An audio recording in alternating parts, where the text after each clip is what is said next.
साम टीव्हीने राज्यातील युरियाच्या काळा बाजाराचा पर्दाफाश केल्यानंतर मुक्ताईनगरमध्ये कृषी विभागाने मोठी कारवाई केली। शेतकऱ्यांची लूट करणाऱ्या एका नामांकित कृषी केंद्राचं गोडाऊन प्रशासनाने सील केलं। या कारवाईत खतांची अवैध साठेबाजी आणि संशयास्पद खतं आढळली असून जप्त केलेले नमुने प्रयोगशाळेत पाठवण्यात आले।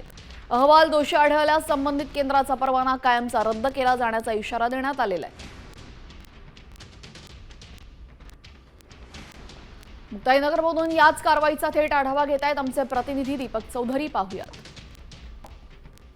0050 वॉटर सोल्युबल व 05234 हे रासायनिक खत, या खताची तपासणी बॅगेची तपासणी केली असता बॅगेवर परवाना क्रमांक टाकलेला नव्हता, बॅच नंबर नाही, त्यामुळे त्या खताचा संशयास्पद असल्यामुळे त्या खताचे नमुने घेण्यात आले। सदरील नमुने हे खतं आल्यानंतर सदरील दुकानावर कारवाई करण्यात येईल। तर खताची वाढलेली किंमत आणि लिंकिंगचा पर्दाफाश साम टीव्हीने केला होता आणि त्यानंतर मुक्ताईनगरमध्ये झालेली कारवाई तुम्ही पाहताय। मुक्ताईनगरमध्ये साठेबाजांविरुद्ध ही कारवाई करण्यात आलेली आहे। यासह काही नमुने गोळा करण्यात आलेले आहेत।